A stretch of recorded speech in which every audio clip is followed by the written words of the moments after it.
राम राम दोस्तों, मैं आपकी चुगल किशोरी आपके सामने हाजिर हूँ नई नई चुगलियाँ लेकर। लेकिन हमें तो लग रहा है कि आपका ध्यान आजकल चुगलियों से ज़्यादा वर्ल्ड कप मैच पर है। अब मैच भी ज़रूरी है, लेकिन अनुपमा के दुख से ज़्यादा नहीं।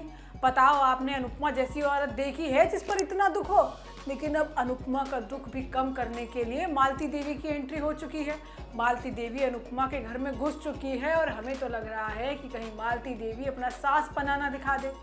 जबकि ये रिश्ता क्या कहलाता है में अक्षरा पहले मंजरी से लड़ रही थी, लेकिन अब तो उसे खुद के बच्चे अभीर से लड़ना पड़ेगा, क्योंकि अभीर इस बच्चे को अपना दुश्मन मान चुका है और मंजरी इस आग पर अपने फायदे की रोटी सेकने वाली है। वहीं गुम है किसी के प्यार में एक बार फिर भिड़ने वाले हैं सभी और ईशान, वो भी ईशा के चक्कर में। अब ये तो थी मोटा मोटी जानकारी, लेकिन पूरी जानकारी के लिए रोज़ की तरह आपको हमारा शो देखना होगा। तो चलिए जानते हैं कि आज अनुपमा के घर में क्या हो रहा है।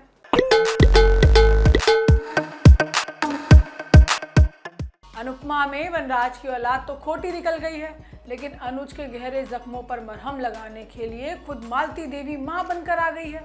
अपने दुख के आगे अनुज ने भी दूर से ही सही, लेकिन मालती देवी को घर में एंट्री दे दी है।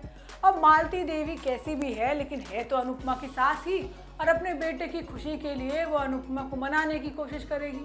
मनाना तो ठीक है, लेकिन अब तो अनुज की खुशियों के लिए अनुपमा से लड़ने के मूड में भी दिख रही है।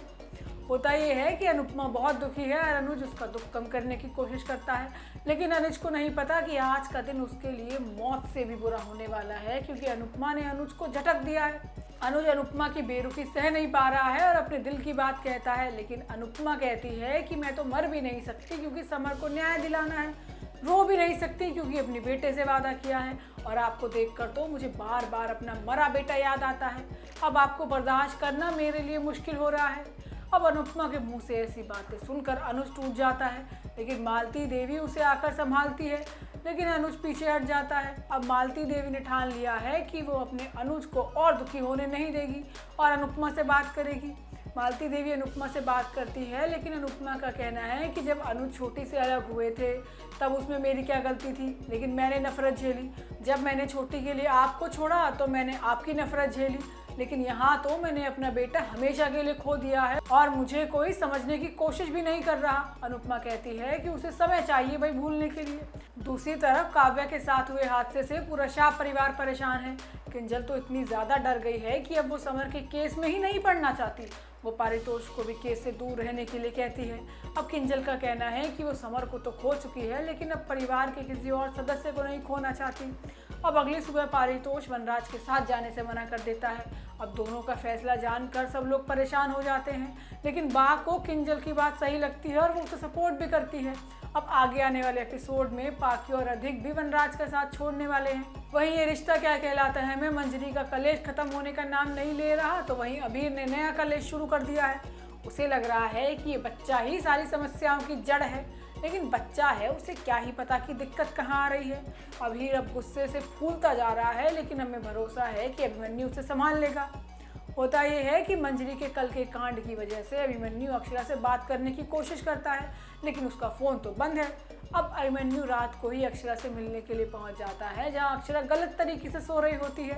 पहले तो अभिमन्यु अक्षरा को सीधा करता है और उससे वादा करता है कि इस बार वो अक्षरा को मंजरी या किसी की वजह से भी गलत फैसला नहीं लेने देगा। दूसरी तरफ मंजरी मनीषा शर्मा पर दबाव बनाती है कि वो अक्षरा को समझाए कि उसकी खुशी उस बच्चे के साथ नहीं बल्कि अभिमन्यु और अभीर के साथ है, लेकिन मनीष का कहना है कि वो बच्चों के फैसले के आगे मजबूर हैं। लेकिन मंजरी फिर भी जोर देती है कि वो अक्षरा के साथ ज़बरदस्ती करे, क्योंकि जब जब बच्चों ने फैसला लिया है वो फैसला तो गलत ही हुआ है। अब मिम्मी भी परेशान है कि अक्षरा किसको चुनेगी, क्योंकि दोनों बच्चे आखिर हैं तो उसी के। अब अगली सुबह अभिमन्यु मंजरी की हरकत के लिए माफ़ी मांगता है, लेकिन अक्षरा का कहना है कि वो शादी के लिए तैयार नहीं है, क्योंकि मंजरी कभी भी इस बच्चे को नहीं अपना पाएगी। वो कहती है कि मंजरी नील को पाल सकती है, तुम रूही को पाल सकते हो, लेकिन मैं अपने ही बच्चों को नहीं पाल सकती क्योंकि ये अभिनव जी का बच्चा है। अब ये दोगलापन हमेशा मेरे साथ ही क्यों? अब बात पूरी नहीं हो पाती कि अभीर स्कूल से लड़कर आ जाता है।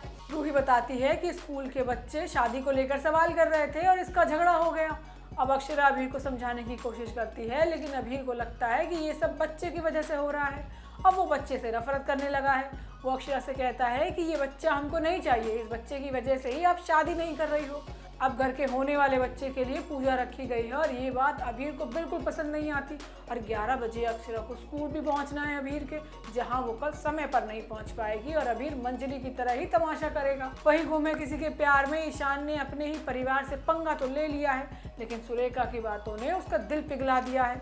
अब ईशान यशवंत से माफ़ी मांगता है, लेकिन वो इस बात पर भी अड़ा है कि सभी बहुत अच्छी छात्रा है और उसे रूम देना गलत नहीं है।